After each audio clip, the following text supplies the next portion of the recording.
tempat bersama-sama gereja Bethel Tabernakel Kasih Karunia. Aku rawat dalam sampai Kutai Kertanegara. Tuhan, kami selalu ingin selalu memuji dan menyembah Tuhan, memuliakan nama Tuhan dengan pujian, penyembahan, bahkan nyanyian dan tari-tarian. Pada pagi hari seluruh umatmu ingin memuji, ingin menyanyi, ingin menari dan berlompat-lompat demi nama Tuhan Yesus. Apa pimpin kami semua yang mengambil bagian dalam pelayanan ini Tuhan. Baik musik sebagai musisi, leader sebagai pemimpin pujian, singer sebagai bapak, dan seluruh sidang jemaatmu yang hadir ini Tuhan semua. Penuhi dengan kekuatan, semangat, berapi-api, bernyala-nyala melayani pekerjaan dalam ladang.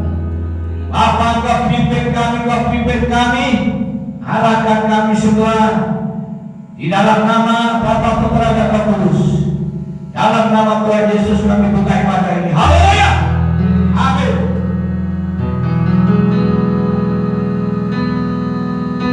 Shalom. Mari kita mulai dari pelajaran ini.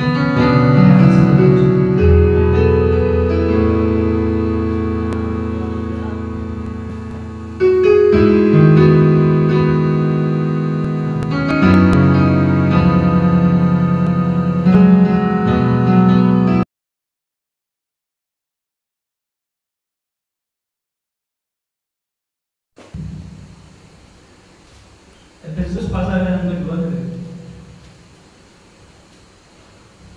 ayat yang ke-1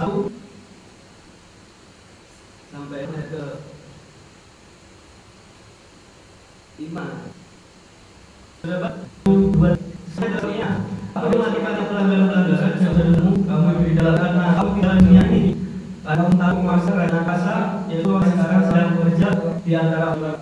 Dan ya, jadi kalau kita lihat sini Paulus menuliskan surat Efesus ini pasal yang ke-2 ini, ayat yang pertama tadi bahwa kamu sudah mati karena pelanggaran-pelanggaran dan dosa-dosamu. Amin. Jadi mengapa manusia mati? Karena manusia itu ya sudah hidup di dalam alam liar bahasanya Allah, di dalam dunia ini. Jadi di alam liar itu ya berbagai macam hidup bisa terjadi. Jadi ya ada peperangan, ada di sini itu kelaparan, ada penganiayaan, ada di sini itu ya kelaparan, kemiskinan dan lain sebagainya. Jadi manusia itu sudah seperti hidup di dalam alam. Dan makanya kalau kita lihat orang luar kan kalau ngomong hidup itu kayak petualangan. Jadi life itu is adventure. Jadi ya manapun manusia itu berada, ya saat dia menghirup udara itu dia sedang berada petualangan di dalam hidupnya. Jadi mungkin kira bertanggung harus jauh, enggak juga. Jadi sekitar hidup orang itu juga ada petualangan di dalam kehidupannya. Artinya petualangan itu adalah cerita di dalam setiap kehidupan manusia itu sendiri. Maka di sini kita melihat bahwa manusia itu jatuh dalam pelanggaran dan dosa-dosanya. Ya itu bukan sesuatu untuk dihakimi sebetulnya. Karena Paulus sendiri mengatakan bahwa di antara para rasul itu yang paling berdosa itu adalah saya sendiri. Mengapa? Karena dia mengatakan bahwa dirinya adalah hidup memang di dalam alam liar dan dia memahami itu semua bahwa di dalam dunia ini ya seperti itu keadaannya. Jadi tidak ada kepastian, tidak ada sesuatu yang pasti. Ya, yang pasti itu ya yang mati saja, itu kematian pasti jelas di dalam kehidupan manusia. Jadi tidak ada di sini manusia itu bisa memprediksi segala sesuatu itu ya secepat mungkin, secepat mungkin. Ya mungkin manusia juga dibandingkan dengan kecerdasan buatan juga itu di presisi komputer masih manusia itu sendiri. Karena apa? Karena manusia itu ya ketidakpastian itu juga ada dalam dirinya. Jadi mungkin dia yakin saat ini, tapi nanti di saat menghadapi masalah yang sebetulnya dia sudah ya itu melihat segala sesuatu yang membuat dia menjadi ya fatal mungkin dan lain sebagainya. Ya itulah yang dikatakan di dalam dunia ini. Jadi tidak ada kepastian yang dimana manusia bisa mendapatkan segala sesuatu itu 100%, itu seperti yang Amin. dipikirkan. Tetapi di sini bahwa ketika manusia itu diberi hidup, ya memang dia itu antara dia tidak menjalani dan menjalaninya. Mau tidak menjalani pun dia sebagai orang suci mungkin yang bertapa terus mungkin banyak di dalam rumah atau di dalam gereja juga ya kena masalah juga. Jadi tidak ada di dalam ini ketika dia sudah suci mungkin ya, bertapa di gereja, bertapa di tempat ibadah dia sudah terlepas dari masalah itu tidak ada. Jadi memang dalam kehidupan itu memang ada berbagai macam persoalan, ada berbagai macam di sini itu kesalahan, Amin. ada berbagai macam di sini itu ya ketidakpastian di dalam hidup ini. Nah, dua ya kita lihat dari kamu hidup jalannya karena mengikuti jalan dunia ini. Dan kamu taati penguasa dan kasar, yaitu roh sekarang yang sedang di antara. Mengapa Yesus datang ke dunia ini? Yaitu supaya kita dapat melihat gambaran daripada hidup manusia itu yang sebenarnya di dalam hidup di dalam zaman Adam. Ya, jadi flashback lagi bahwa kejar manusia itu sebenarnya itu seperti zaman Adam. Jadi manusia tidak ada sakitan, tidak ada, makanya ada Adam dan Kristus ya. Karena jadi Adam yang tidak ada dalam dosa itu adalah Kristus. Adam yang tidak di sini itu hilang kemuliaannya adalah Kristus itu sendiri. Jadi apa yang dikembalikan Tuhan ya hidup seperti zaman Adam itu. Jadi seperti yang dulu itu betul ya, yang orang itu tidak ada kelaparan, tidak ada sakitan, tidak ada di sini itu ya peperangan dan sebagainya. Jadi yang Tuhan membalikkan betul adalah hidup itu ya. Ya siapa? Yesus sebagai juru selamat. Karena kalau orang yang seperti Adam dulu ya, maka dia tidak akan mendapatkan kemuliaan itu. Karena waktu itu manusia kan masih pakai ini kan apa tubuh kemuliaan. Setelah Adam itu jatuh dalam dosa, maka tubuh kemuliaannya itu yang hilang. Jadi bisa merasakan kepastian, bisa merasakan itu kesakitan, bisa merasakan itu namanya peperangan, bisa merasakan namanya kelaparan dan sebagainya.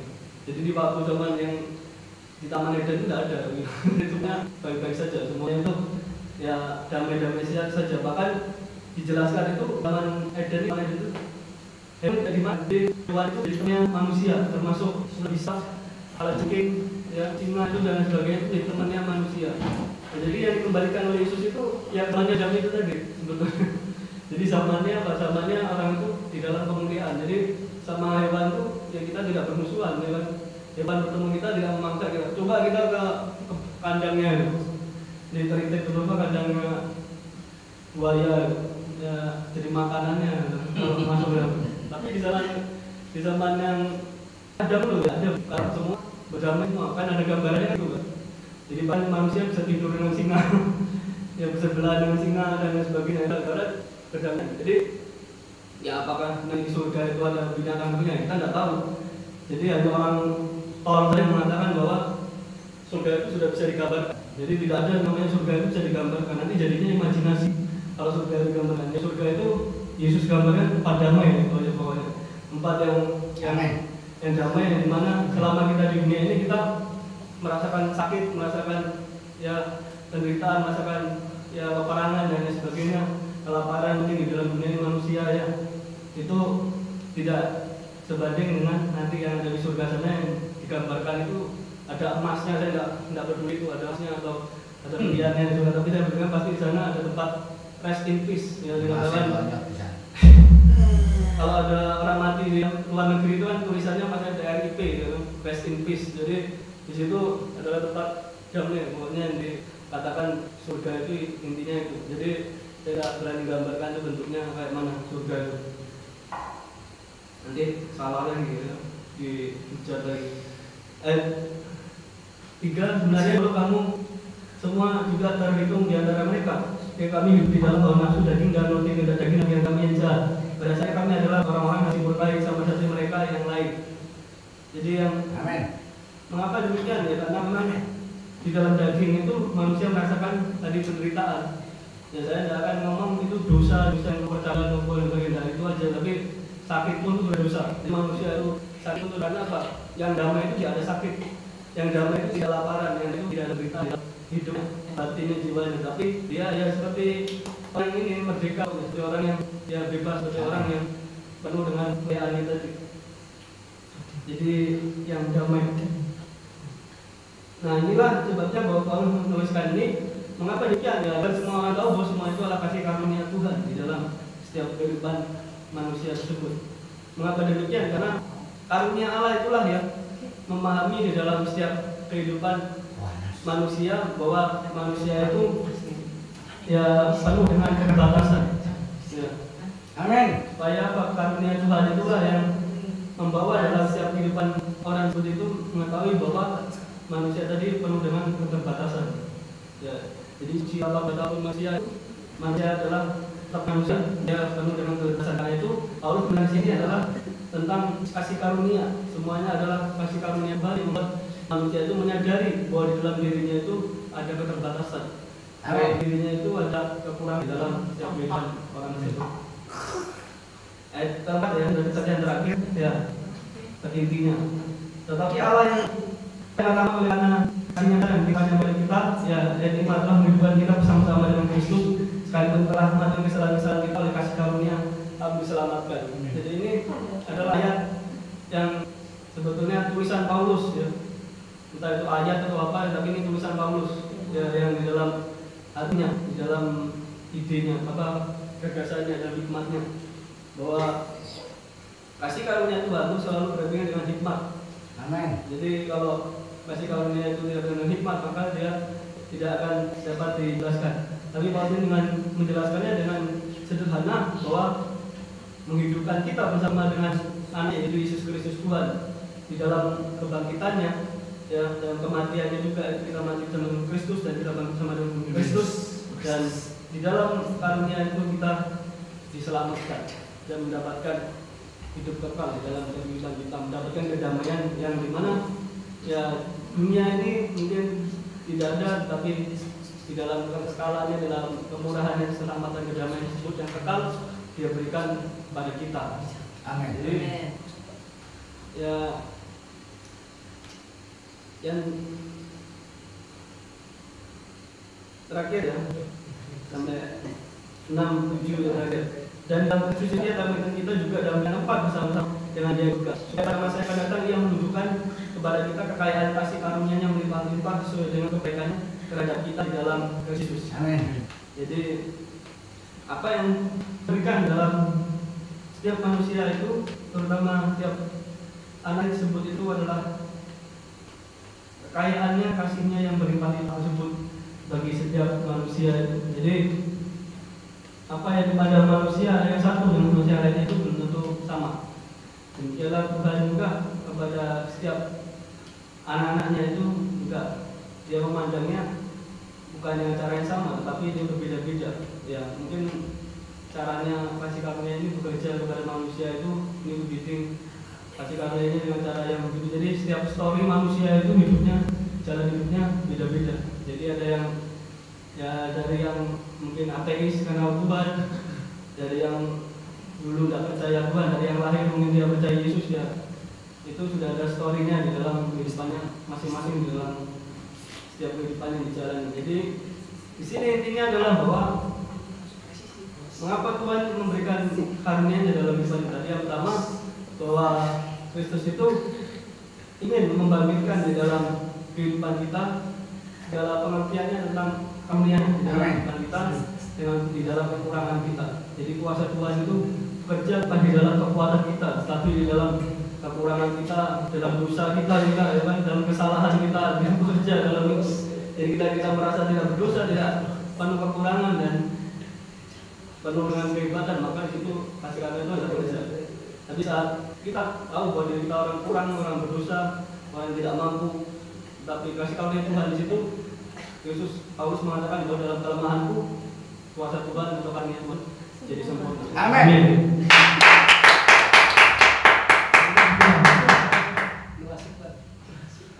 Bapak terima kasih Tuhan buat pemberian Tuhan, terima kasih Tuhan buat firman Tuhan juga Tuhan memberikan kami segala kemurahan-Mu dalam kehidupan kami, kelemahan kami, bahwa karunia Tuhan menjadi sempurna dalam sosial kami dan memberikan segala perlindungan dari Tuhan di dalam kehidupan kami. Dalam namamu kami sudah mendengar firman Tuhan pada bagian ibadah GBT. Kau berkati kami semua Tuhan dengan firman-Mu dan Tuhan dengan segala kelimpahan dan selalu dalam ibadah. Kami Bapa di dalam nama Tuhan Yesus Kristus, kita syukur dan mengucapkan firman pada pagi hari ini. Haleluya.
Tuhan dan Tuhan firman Tuhan pada pagi hari 26 November Tuhan saudara Tuhan saya nikmati Tuhan berkati secara pada hari ini apapun yang Tuhan Tuhan menyediakan untuk itu kemudian puji nama Tuhan mati Bapa kami sudah bagi saja kami di bangsa kerja mengasih bangsa di keamanan bila kita bersama bersama juga percaya terkasih untuk kami kalau tidak percaya saya menghadap pesan di dalam dunia kami percaya Tuhan kasih oleh kuasa dengan sakit kesembuhan amin bisa dipercaya dalam nama Tuhan saudara juga pada kami pagi ini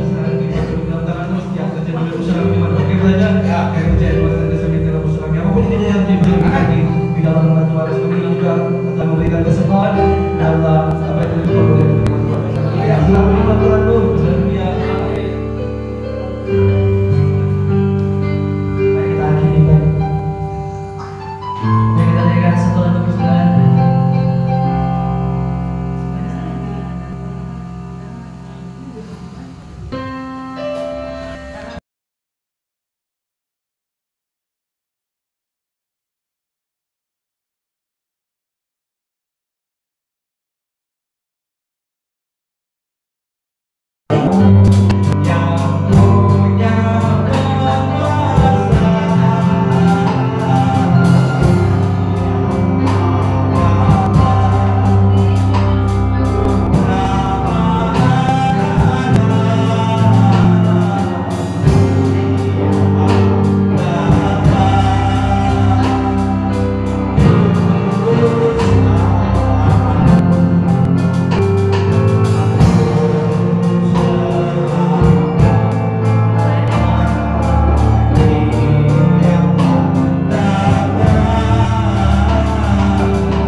Haleluya, singing glory, praise the Lord, haleluya.